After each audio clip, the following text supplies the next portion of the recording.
नमस्कार दोस्तों, स्वागत है आप सभी का हमारे YouTube चैनल एग्जाम जी में। दोस्तों आज हम उत्तर प्रदेश के पैट एग्ज़ाम की जो है आज की जो शिफ्ट 15 अक्टूबर 2022 को शिफ्ट 1 का एग्ज़ाम का एनालिसिस करेंगे, जो आपका सबसे एक्यूरेट आंसर जो है सबसे तैयार की गई है टीम के द्वारा, उन सभी का आज हम एनालिसिस करेंगे। तो सबसे पहले दोस्तों, जितने भी साथी चैनल पर नए हैं, जिन्होंने चैनल को सब्सक्राइब नहीं किया है, चैनल को सब्सक्राइब जरूर कर लेना, बेल आइकन को जरूर दबाना ताकि आपको लगातार अपडेट प्राप्त हो सके।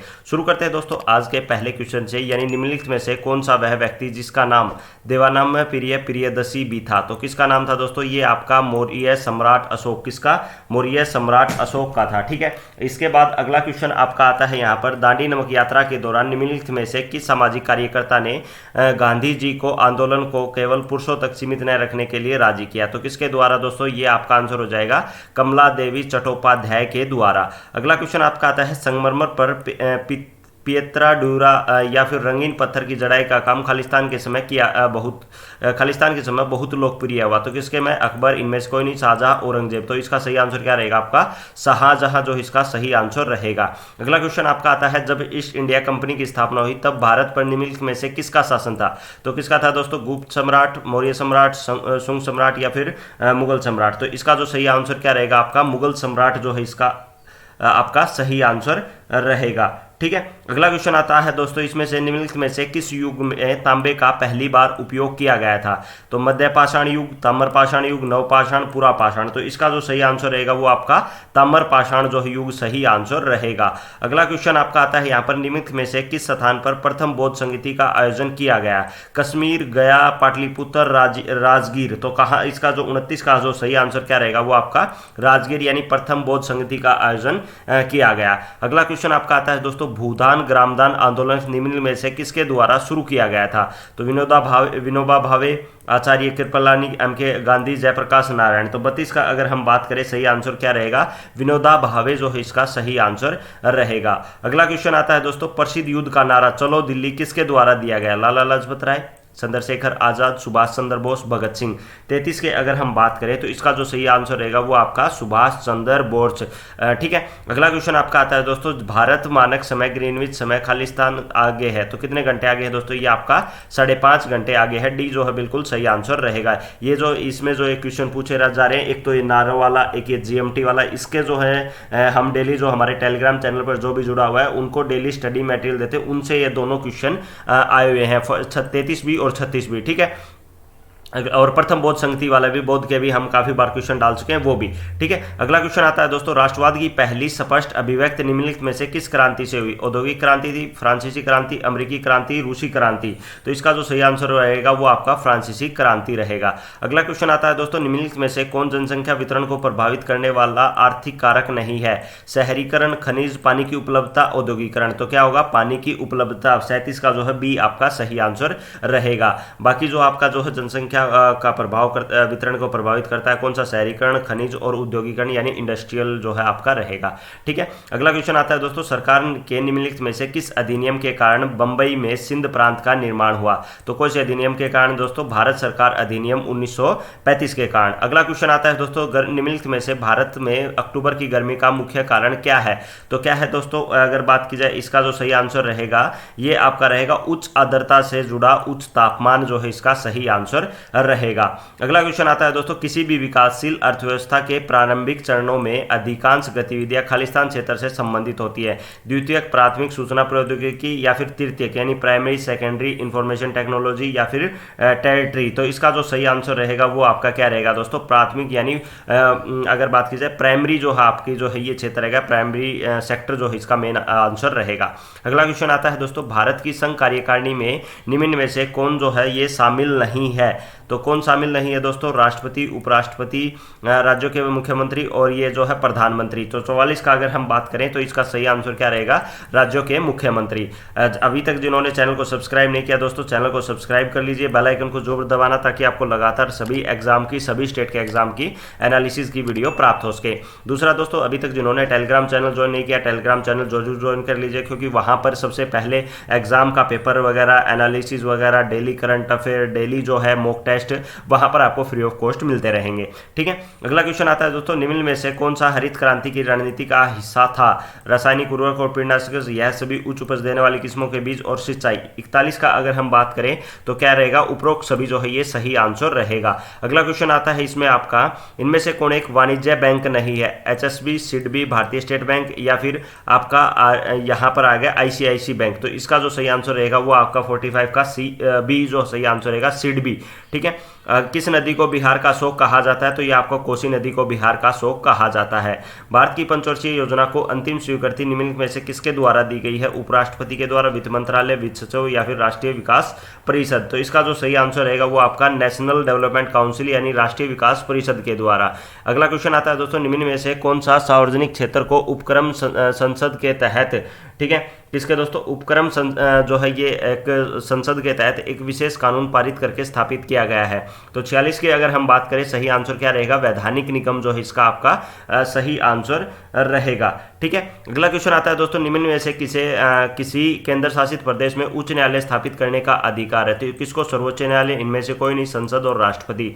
47 का अगर हम बात करें तो ये संसद जो है इसका सही आंसर रहेगा। अगला क्वेश्चन आता है दोस्तों, निमोनिया मानव शरीर में निम्नलिखित में से किस अंग को प्रभावित करता है? वक्र, फेफड़े, हृदय और यकृत। तो किसको दोस्तों? फेफड़ों को जो है ये प्रभावित करता है। अगला क्वेश्चन आता है इसमें, निम्नलिखित में से कौन सा अनुच्छेद भारतीय संविधान में सर्वोच्च न्यायालय की स्थापना और गठन के बारे में है? तो कौन सा है? अगर बात की जाए तो आर्टिकल 124 इसका सही आंसर रहेगा। निम्नलिखित में से कौन सा वनस्पति रेशा नहीं है? तो कौन सा नहीं है दोस्तों? नायलॉन जो है ये एक आपका वनस्पति रेशा नहीं है। ठीक है, चलो अगला क्वेश्चन आता है दोस्तों, खालिस्तान के पास मौलिक अधिकार को लागू करने की शक्ति है? तो किसके पास? सर्वोच्च न्यायालय, उच्च न्यायालय, इनमें से कोई नहीं, संसद सदस्य या फिर राष्ट्रपति। 49 का ये सर्वोच्च न्यायालय और उच्च न्यायालय के पास जो है मौलिक अधिकारों को लागू करने की शक्ति है। अगला क्वेश्चन आता है दोस्तों, तारों का रंग निम्नलिखित में से किस पर निर्भर करता है? तो तापमान पर, उसके तापमान पर, दबाव पर, निम्नलिखित में से, और ये अगर हम बात करें तो अगर उस पृथ्वी से दूरी पर। तो कौन सा जो सही आंसर रहेगा? ये आपका 53 का जो है उसके तापमान पर जो है सही आंसर रहेगा। भारत में राष्ट्रीय मानवाधिकार आयोग कौन सा दोस्तों? भारत में मानवाधिकार आयोग की अगर हम बात करें ये किस मंत्रालय के अधीन है? तो किस मंत्रालय के अधीन है दोस्तों? ये किस मंत्रालय के अधीन है? 50 के अगर हम बात करें तो ये आपका मिनिस्ट्री ऑफ होम अफेयर्स यानी गृह मंत्रालय के अधीन है। अगला क्वेश्चन आता है, निम्न में से कौन सी गैस ग्लोबल वार्मिंग के लिए जिम्मेदार है? तो कौन सी दोस्तों? ग्रीन हाउस गैस यानी सी जो है 54 का सही आंसर रहेगा। अभी तक आपने जो हमारा टेलीग्राम चैनल ज्वाइन नहीं किया तो दोस्तों टेलीग्राम चैनल जरूर ज्वाइन कर लीजिएगा, और जो है हमारे यूट्यूब चैनल एग्जाम जी को भी सब्सक्राइब जरूर कर लीजिएगा, क्योंकि यहाँ पर आपको सभी जो एग्जाम जी आपको सभी जगह आपको प्लेटफॉर्म मिल जाएगा जहाँ पर आप daily latest job, government job और सभी जितने भी जो है आपके एग्जाम जी से related current affair, exam analysis, previous year paper, mock test, subject wise quiz, e book, PDF और ऑल आंसर की आपको यहाँ पर अवेलेबल मिलेंगे। दूसरी दोस्तों हमारी वेबसाइट sarkarijobnetwork.com, जहाँ पर आपको latest government job, admit card, answer की सभी जगह के offline form, result, admit card सभी अपडेट आपको यहाँ पर फ्री ऑफ कॉस्ट मिलेंगे। ठीक है, अब बात करें 55 के आंसर की, इसका 55 का आंसर की अगर हम बात करें तो इसका जो है बी जो है आपका सही आंसर रहेगा। अगला क्वेश्चन आता है दोस्तों, 40% व्यक्ति समाचार पत्र एक्स पढ़ते हैं, 50 वाई पढ़ते हैं, 10% दोनों समाचार पढ़ते हैं, तो कितने व्यक्तियों को समाचार पत्र नहीं पढ़ते? तो इसका जो सही आंसर रहेगा वो आपका 56 का डी जो है यानी 20% जो है इसका सही आंसर रहेगा। 5 परिणामों का औसत 46 है, पहले 4 का 45 है, तो 5वां परिणाम क्या रहेगा? तो इसका जो सही आंसर रहेगा वो आपका बी जो है ये आपका सही आंसर जो है इसमें रहेगा। ठीक है, ये दोस्तों इसका आपको सोल्व करने लेना था, बटे इसके 4000 कर देना, इसके बटे 100 कर देना, और उसके बाद जो है ये इसको किसका रूट होता है वो आपको डिफाइन कर लेना, और उसके बाद उसको जो है प्लस दोनों को जोड़ के जो भी आंसर रहेगा वो आपका सही आंसर रहेगा। ठीक है, अगला क्वेश्चन आता है दोस्तों, पादप कोशिका भित्ति निम्नलिखित में से किससे बनी होती है? तो किसकी बनी होती है दोस्तों? ये आपकी सेलुलोज की बनी होती है। अगला क्वेश्चन 5.21 गुना 6.32 माइनस 2.9272 यानी ये कितनी होती है? तो इसका जो सही आंसर रहेगा 60 का जो है 30 जो है सही आंसर रहेगा। अब बात करें अगला क्वेश्चन, ये आते हैं दोस्तों हिंदी सब्जेक्ट से संबंधित पर्सन। अब हिंदी सब्जेक्ट की अगर हम बात करें तो ये सभी परस्पर पर्यायवाची हैं, तो कौन सा? पार्वती, रुद्राणी और भवानी, ये जो है इसका सही आंसर रहेगा। और अगर बात की जाए सही विलोम युगम कौन है? तो नूतन प्रावतुन जो है ये सही विलोम है। अगला क्वेश्चन आता है दोस्तों, ख्याली पुलाव पकाना मुहावरे का अर्थ क्या है? तो 63 की अगर हम बात करें तो इसका जो सही आंसर रहेगा वो क्या है? असंभव बातों की कल्पना करना। महर्षि शब्द का सही संधि विच्छेद करना है तो इसका अगर हम बात करें 64 का तो जो है महापरस ऋषि महर्षि जो है ये रहेगा। अगला क्वेश्चन आता है दोस्तों, किस विकल्प में शब्द युगम और अर्थ भेद सही है नहीं है? 65 की अगर हम बात करें तो बी जो है अवलंब विलंब जो है इसका सही आंसर रहेगा। ठीक है, ये दोस्तों एक पैराग्राफ दिया गया था कंप्लीट, जो है आप जिसके पास ये पैसेज है, पैराग्राफ है, इसमें से आपको ये आंसर निकालने थे। मैं डायरेक्ट आंसर बता देता हूं आपको। वी कार्लोन ब्रोदर एन आउटडोर टाइप, इसका जो सही आंसर क्या रहेगा? 66 का ए जो है नो जो है सही आंसर रहेगा। अगला क्वेश्चन आता है दोस्तों, why were the squads collected, तो इसका जो सही आंसर रहेगा 67 का, तो फॉर बेटिंग जो है ये आपका सही आंसर रहेगा। अगला क्वेश्चन आता है दोस्तों, give the one word substitute for the practice of writing, editing and और कंपाइलिंग डायरेक्ट डिक्टेनर्स, तो इसका जो सही आंसर क्या रहेगा 68 का? तो ये आपका रहेगा दोस्तों लेक्सिकोग्राफी जो है ये सही आंसर रहेगा। अगला आपका आता है दोस्तों रीजनिंग से संबंधित, जो कि आपका ब्लड रिलेशन से। एक महिला की ओर इशारा करते हुए नीलेश ने कहा, वह मेरी पत्नी के दादा की इकलौती संतान की इकलौती बेटी है। तो महिला नीलेश से किस प्रकार संबंधित है? तो इसका सही आंसर क्या रहेगा दोस्तों? पत्नी जो है 69 का ए सही आंसर रहेगा। असंगत बताना है दोस्तों, इनमें से क्या रहेगा? 8, 27, 64, 100, 125, 216, 343, 100 जो है इसका जो है 70 का सही आंसर रहेगा। 1 जनवरी 2006 को रविवार था। 1 जनवरी 2010 को सप्ताह का कौन सा दिन होगा? तो कौन सा दिन होगा दोस्तों? ये आपका शुक्रवार रहेगा। Give the synonym of the word of perennial, तो इसका 72 का सही आंसर क्या रहेगा? सी जो है आपका सही आंसर रहेगा। ठीक है, 73 का आपको बताना है। डिसअपॉइंटमेंट का जो है अगर बात की जाए ये एंटोनियम बताना है, ये आपको कमेंट बॉक्स में कमेंट करके बताना है। अगला क्वेश्चन आता है दोस्तों, निम्नलिखित प्रश्न में ये आपका कथन निष्कर्ष दिया हुआ था। कथन क्या है? सभी किताबें पेपर हैं, कुछ पेपर जर्नल है, कुछ जर्नल कैलेंडर है। अब आते हैं निष्कर्ष पर। कुछ जर्नल किताबें हैं, कुछ कैलेंडर पेपर है, कुछ किताबें जर्नल है, कुछ किताबें कैलेंडर है। तो केवल एक, केवल दो, इनमें से कोई नहीं और जो इसका सही आंसर क्या रहेगा आपका 74 का? तो ये आपका क्या रहेगा दोस्तों? इनमें से कोई नहीं जो ये आपका सही आंसर रहेगा। ठीक है, अगला क्वेश्चन आपका आता है दोस्तों, किस देश ने अगस्त 2022 में ताइवान के आसपास अपना अब तक का सबसे बड़ा सैन्य अभ्यास किया गया है? तो किसके द्वारा? 76 की अगर हम बात करें तो यूएसए के द्वारा जो है ये किया गया है। ये हमारी करंट अफेयर से क्वेश्चन आया हुआ है। भारत की पहली अंडर वाटर मेट्रो, तो ये कहां पर चलाई गई? 77 का अगर हम बात करें तो कोलकाता। ये दोस्तों अगस्त 2022 में जब हम करंट अफेयर करा रहे थे उनमें से 100% हमारी करंट अफेयर से क्वेश्चन आए हुए हैं। ठीक है, मैं थोड़ी देर बाद आपको हमारे टेलीग्राम चैनल जो भी जुड़े हुए हैं वहां पर इन सभी के क्वेश्चन के साथ स्क्रीनशॉट भी शेयर करूंगा, जो कि हमारी वेबसाइट पर भी अवेलेबल है और टेलीग्राम चैनल पर भी। तो वहां से मैं स्क्रीनशॉट थोड़ी देर में साझा करूंगा जरूर। ठीक है, तो किस देश के वैज्ञानिकों ने पहला कृत्रिम भ्रूण तैयार किया गया था? तो किसके द्वारा? इजराइल के द्वारा। ठीक है, अगला क्वेश्चन आता है दोस्तों, प्रधानमंत्री नरेंद्र मोदी ने किस राज्य में IIBX यानी इंटरनेशनल बुलियन एक्सचेंज लॉन्च किया है? तो कहां पर किया गया है दोस्तों? गुजरात में।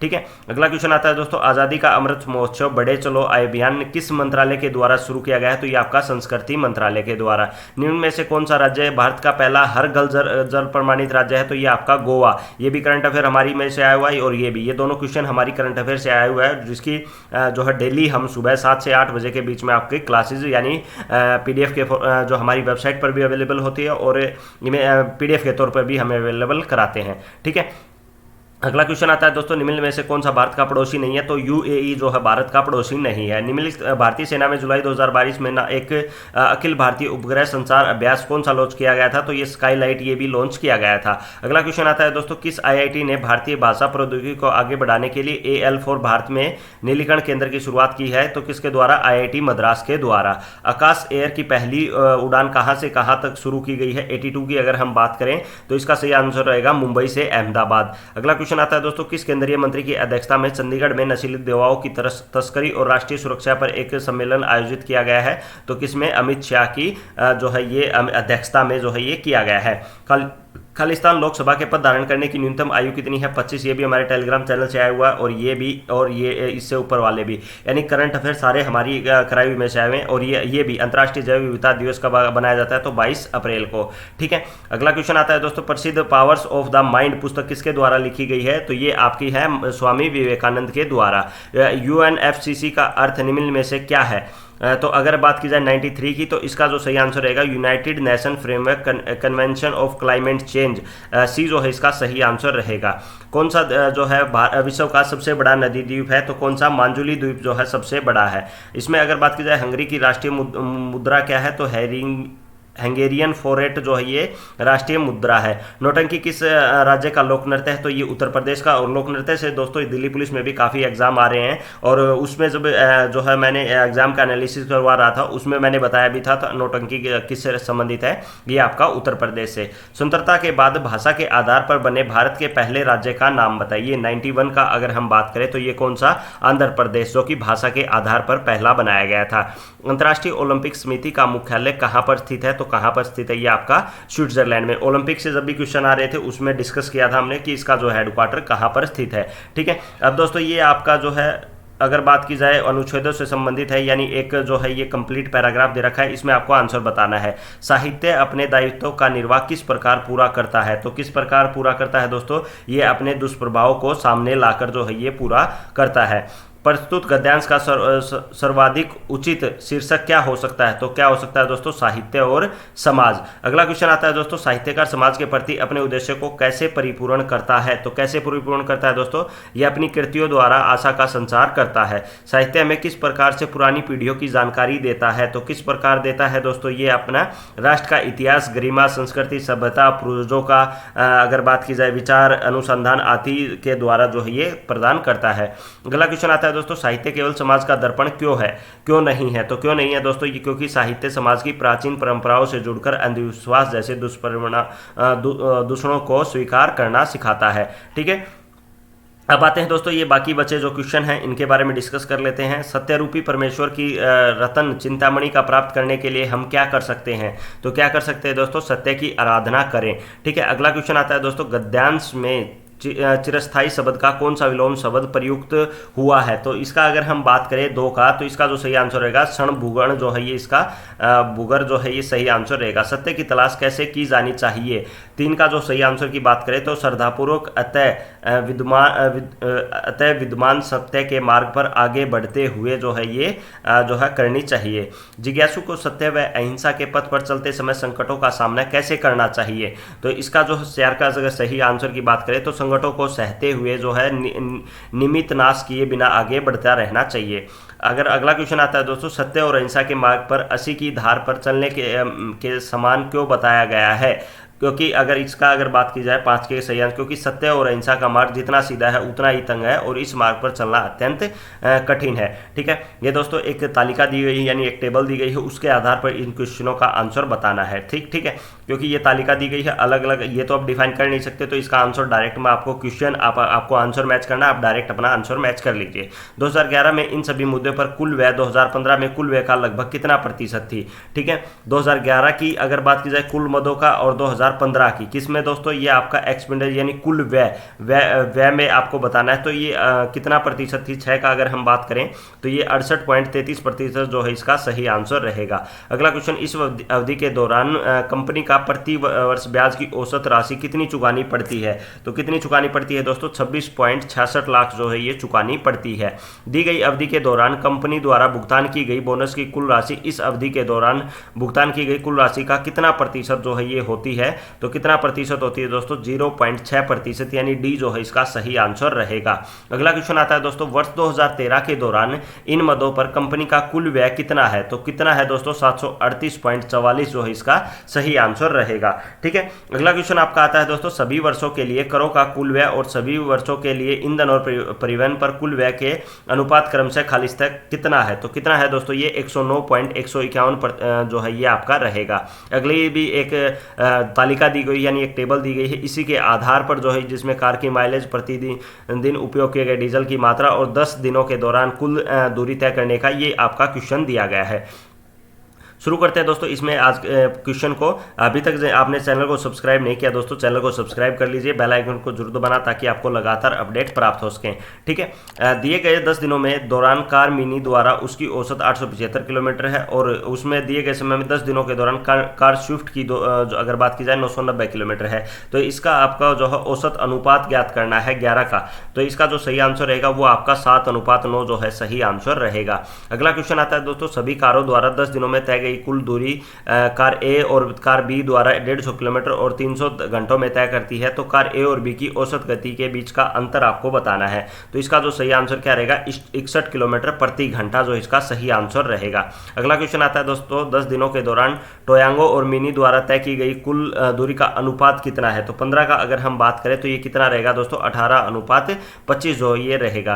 अगला क्वेश्चन आता है, 10 दिनों के दौरान ऑल्टो और टियागो की औसत गति का अनुपात कितना है। तो इसका क्या रहेगा दोस्तों, 25:36। ठीक है, ऑल्टो और क्विड 10 दिनों के दौरान अपनी गति की समान गति एक दूसरे की ओर यात्रा कर रहे हैं। इसका जो सही आंसर क्या रहेगा आपका, 13 का जो है 0 घंटा जो है ये आपका सही आंसर रहेगा। ये दोस्तों तीसरी एक तालिका दी गई है, यानी उसके बारे में आपको डिफाइन करके बताना है। कंपनी के कर्मचारियों की संख्या दे रखी है और कंपनी के छोड़ने वाले कर्मचारियों की संख्या दे रखी है, तो इसके आधार पर ये क्वेश्चन आपको बताने हैं। ठीक है, 2003 के दौरान कंपनी में कार्यरत कर्मचारियों की संख्या कितनी थी। तो इसका जो सही आंसर रहेगा वो 5000 जो है सही आंसर रहेगा। ठीक है, अगला क्वेश्चन आता है दोस्तों, 2003 में काम करने वाले और 2006 में काम कर, तो इस दोनों का प्रतिशत बताना है, कितना प्रतिशत आपका रहेगा। तो ये आपका रहेगा दोस्तों 96.15%। 2011 की तुलना में 2018 में खिलौनों के उत्पादन में कितनी प्रतिशत जो है ये वृद्धि हुई है। तो कितनी प्रतिशत, 137.5% की वृद्धि हुई है। दी गई अवधि के दौरान किसी भी वर्ष में कंपनी के शामिल होने वाले कर्मचारियों की न्यूनतम संख्या का कंपनी छोड़ने वाले कर्मचारियों की अधिक संख्या का अनुपात कितना है। तो 18 की अगर हम बात करें तो इसका सही आंसर क्या रहेगा, 9/13 जो है इसका सही आंसर रहेगा। पिछले वर्ष की तुलना में किस वर्ष उत्पादन में प्रतिशत वृद्धि सबसे अधिक थी।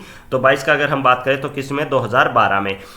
किसी वर्ष में पिछले वर्ष की तुलना में कंपनी छोड़ने वाले कर्मचारियों की संख्या में प्रतिशत वृद्धि कम कितनी थी। तो इसका जो सही आंसर रहेगा 19 का, ये आपका 2002 सही आंसर रहेगा। अगर बात की जाए खिलौनों का उत्पादन दिए गए वर्षों में अनुपात औसत अनुपात से अधिक था, तो इसका 23 का जो है बी जो है सही आंसर रहेगा। 2003 तक कर्मचारियों की संख्या में लगभग कितने प्रतिशत की वृद्धि हुई है। तो इसका जो सही आंसर 1% की जो है ये वृद्धि हुई है। 2013-14 में खिलौनों के उत्पादन में लगभग कितने प्रतिशत की गिरावट आई है। तो ये आपका कितना आएगा, 24 का जो है 20% जो है इसका सही आंसर रहेगा। 2015-16 का औसत अनुपात निम्नलिखित में से औसत अनुपात के लगभग बराबर है। तो 2012 से 17। तो ये थे दोस्तों आज का जो है कंप्लीट जो एनालिसिस, आज के जो है यूपी का पैट का एग्जाम का एनालिसिस। और इसकी पीडीएफ आपको पेपर की पीडीएफ चाहिए तो आप हमारे टेलीग्राम चैनल एग्जाम जी में, लिंक नीचे आपको डिस्क्रिप्शन में भी मिल जाएगा, या फिर डायरेक्ट आप टेलीग्राम में जाके एग्जाम जी EXAMZY के नाम से रिसर्च करोगे तो भी आपको वहां पर टेलीग्राम का लिंक मिल जाएगा। तो जल्दी जल्दी सभी बच्चे टेलीग्राम चैनल ज्वाइन जरूर कीजिएगा। और वीडियो अगर आपको पसंद आई तो ज़्यादा से ज़्यादा लाइक करना, कमेंट करना, शेयर करना। थैंक यू फॉर वॉचिंग दोस्तों। जय हिंद, जय भारत।